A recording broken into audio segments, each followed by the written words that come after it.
हरि ओम श्री कृष्ण परमात्मने नमः. இன்னைக்கு சதுர்தசோத்தியாயால குணத்ரய விபாக யோகம். இதில் ஆறாவதுலேருந்து நம்ம படிக்கலாம். தத்ர சத்வம் நிர்மலத்வாத் பிரகாசகம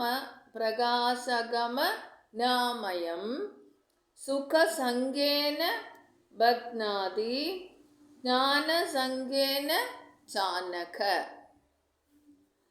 ராஜோ ராகாத்மகம் வித்தி திருஷ்ணா சங்க சமுத்பவம் தன்னிபத்னாதி கௌந்தேய கர்ம சங்கேன தேகினாம்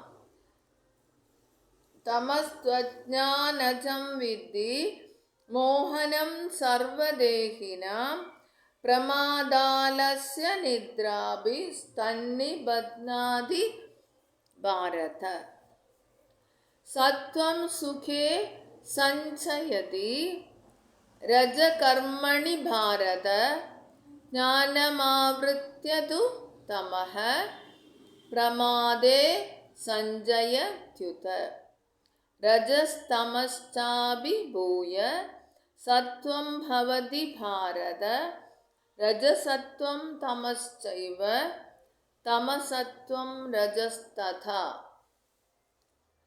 இப்போ பாருங்க.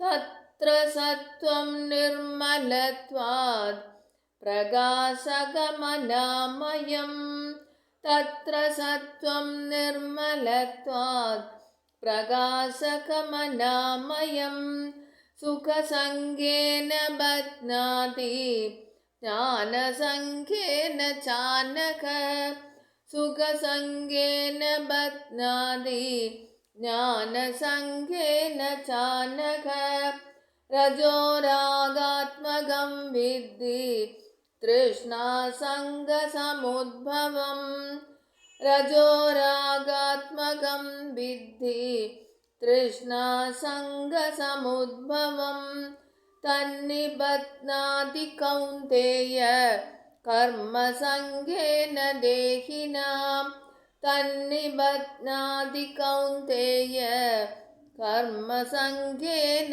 தேகினம் தமஸ்தஜ்ஞானஜம் வித்தி மோகனம் சர்வதேகினாம் தமஸ்தஜ்ஞானஜம் வித்தி மோகனம் சர்வதேகினாம் பிரமாதாலஸ்ய நித்ராபிஸ்தன்னிபத்னாதி பாரத பிரமாதாலஸ்ய நித்ராபிஸ்தன்னிபத்னாதி பாரத தமஸ்த்வஜ்ஞானஜம் வித்தி மோகனம் சர்வதேகினாம் பிரமாதாலஸ்ய நித்ராபிஸ்தன்னிபத்னாதி பாரத சத்வம் சுகே சஞ்சயதி ரஜகர்மணி பாரத சத்வம் சுகே சஞ்சயதி ரஜகர்மணி பாரத ஞானமாவ்ருத்யது